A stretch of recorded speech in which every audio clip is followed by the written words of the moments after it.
شاہین بھائی، ایک شاہین آپ ہیں، دو شاہین یہ ہیں۔ میں آپ تینوں کو ایکسپلین کرتا ہوں۔ آپ جب ایئر میں ہوتے ہیں تو ایئر تک تو تینوں کی کہانی ایک جیسی ہے، لیکن آپ لینڈنگ گیئر بہت جلدی ڈاؤن کر دیتے ہیں، جس کی وجہ سے اپر باڈی کا ویٹ آگے گرتا ہے۔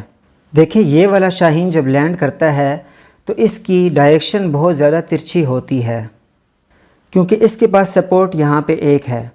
تو اگر اس کے پاس ایک سپورٹ اور ہوتی آگے تو یہ اس ڈائریکشن میں لینڈ نہ کرتا، بلکہ تھوڑا سا اس ڈائریکشن میں لینڈ کرتا۔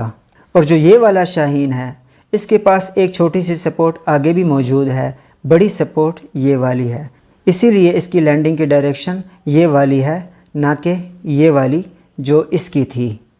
آپ اگر یہاں پہ غور کریں تو یہاں پہ زیادہ مضبوط اور زیادہ تعداد میں پہیے موجود ہیں، کیونکہ اس نے زیادہ وزن اٹھانا ہے، جبکہ یہاں پہ چھوٹے سے دو پہیے موجود ہیں، کیونکہ اس نے بہت کم وزن اٹھانا ہے۔ اب یہ شاہین اس ڈائریکشن کے بجائے اس ڈائریکشن پہ برابر اگر لینڈ کرے گا تو اس پہیے پر اور اس پہیے پر برابر وزن پڑے گا، اس لیے یہاں پر نقصان ہو سکتا ہے۔ تو اسی نقصان سے بچنے کے لیے اس کی لینڈنگ ڈائریکشن یہ والی رکھی گئی ہے۔ تو سمجھنے کے لیے تو یہ دونوں شاہین قیمتی ہیں، لیکن آپ نے اس اوپر والے کو اپنے لیے سبق بنانا ہے۔ اب آپ یہاں آگے کی طرف بھاگتے ہوئے جا رہے ہیں تو پوری باڈی کا فلو آگے کی طرف برابر ہے۔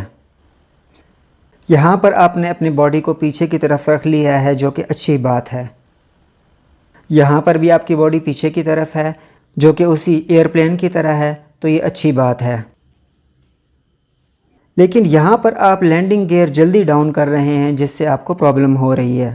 پرفیکٹ ڈائریکشن یہ والی تھی، جس کے مطابق لینڈنگ یہاں پہ ہونی چاہیے، لیکن آپ لینڈنگ پہلے کر رہے ہیں، جس کی وجہ سے اپر باڈی کا جو پہلے یہ موشن ہونا تھا، یہاں جلدی رکاوٹ کی وجہ سے یہ والا موشن بن رہا ہے، جو کہ نیچے کے بجائے آگے کی طرف ہے۔ اس کا نقصان یہ ہے کہ فرسٹ گیئر پر پریشر کم پڑ رہا ہے اور سیکنڈ گیئر پر بہت زیادہ دباؤ پڑنے والا ہے، اور آپ کی بالنگ رسٹ اب تک اوپن نہیں ہوئی۔